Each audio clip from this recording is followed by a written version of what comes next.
بسم اللہ الرحمن الرحیم۔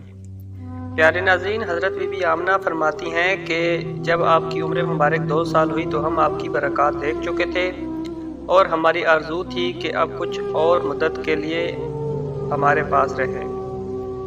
چنانچہ ہم نے اس کے بارے میں آپ کی والدہ سے بات کی کہ انہوں نے یوں کہا کہ ہمیں اجازت دیجیے کہ ہم بچے کو 1 سال اور اپنے پاس رکھیں۔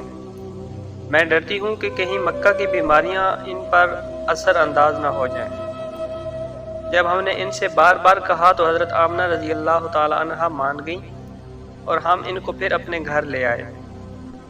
جہاں آپ کچھ بڑے ہو گئے تو باہر نکل کر بچوں کو دیکھتے جو کہ آپ کو کھیلتے نظر آتے تو آپ ان کے نزدیک نہ جاتے۔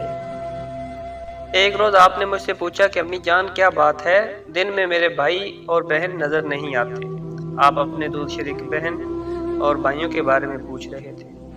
حضرت حلیمہ رضی اللہ تعالی عنہ فرماتی ہیں کہ میں نے آپ کو بتایا کہ وہ صبح سویرے بکریاں چرانے جاتے ہیں اور شام کے بعد گھر واپس آتے ہیں، تو یہ جان کر آپ نے فرمایا کہ تب مجھے بھی ان کے ساتھ بھیج دیا کرے۔ اس کے بعد آپ اپنے بہن بھائیوں کے ساتھ جانے لگے اور خوش خوش جاتے اور واپس آتے۔ ایسے میں ایک دن میرے بچے خوفزدہ انداز میں روتے ہوئے آئے اور گھبرا کر بولے کہ امی جان جلدی چلیے ورنہ بھائی محمد ختم ہو جائیں گے۔ یہ سن کر تو ہمارے ہوش اڑ گئے۔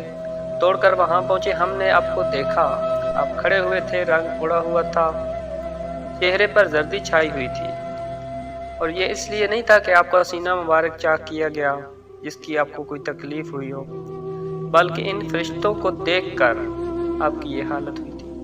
حضرت حلیمہ سعدیہ رضی اللہ تعالیٰ عنہ فرماتی ہیں کہ ہم نے آپ سے پوچھا کہ بیٹا کیا ہوا تھا، تو آپ نے فرمایا امی جان میرے پاس 2 آدمی آئے تھے، وہ سفید کپڑے پہنے ہوئے تھے، ان دونوں میں سے ایک نے کہا کہ کیا یہ وہی ہے؟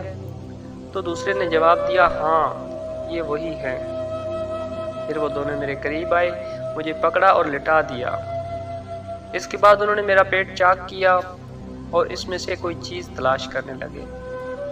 آخر انہیں وہ چیز مل گئی اور انہوں نے اسے باہر نکال کر پھینک دیا۔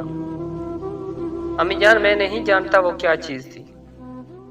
ناظرین، وہ دونوں حضرت جبرائیل اور حضرت میکائیل علیہ السلام تھے۔ اس چیز کے بارے میں دوسری روایات میں یہ وضاحت ملتی ہے کہ وہ سیاہ رنگ کا ایک دانہ سا تھا جو انسان کے جسم میں شیطان کا گھر ہوتا ہے، اور شیطان انسان کے بدن میں یہیں سے اثر ڈالتا ہے۔ حضرت حلیمہ سعدیہ رضی اللہ تعالی عنہ فرماتی ہیں پھر ہم آپ کو لے کر گھر آئے۔ اس وقت میرے شوہر عبداللہ بن حارث نے مجھ سے کہا کہ حلیمہ مجھے ڈر ہے کہیں اس بچے کو کوئی جانی نقصان نہ پہنچائے، اس لیے اسے اس کے گھر والوں کے پاس پہنچا دو۔ تو میں نے کہا ٹھیک ہے۔ پھر ہم آپ کو لے کر مکہ کی طرف روانہ ہوئے۔ جب میں مکہ کے بلائی علاقے میں پہنچی تو آپ اچانک غائب ہو گئے۔ میں حواس باختہ ہو گئی۔ حلیمہ سعدیہ رضی اللہ تعالی عنہ فرماتی ہیں میں پریشانی کی حالت میں مکے پہنچی۔ آپ کے دادا عبد المطلب کے پاس پہنچتے ہی میں نے کہا کہ میں آج رات محمد کو لے کر آ رہی تھی۔ جب میں بلائی علاقے میں پہنچی تو وہ اچانک کہیں گم ہو گئے۔ اب خدا کی قسم میں نہیں جانتی وہ کہاں ہے۔ تو عبد المطلب یہ سن کر فوراً کعبہ کے پاس کھڑے ہو گئے۔ انہوں نے آپ کے مل جانے کے لیے دعا کی، پھر آپ کی تلاش میں روانہ ہوئے۔ ان کے ساتھ ورقہ بن نوفل بھی تھے۔ غرض دونوں تلاش کرتے کرتے حامہ کی وادی میں پہنچے۔ ایک درخت کے نیچے انہیں ایک لڑکا کھڑا نظر آیا۔ اس درخت کی شاخیں بہت گھنی تھیں۔ عبد المطلب نے پوچھا لڑکے تم کون ہو؟ حضور اکرم صلی اللہ علیہ وسلم چونکہ اس وقت تک قد نکال چکے تھے اس لیے عبد المطلب پہچان نہ سکے۔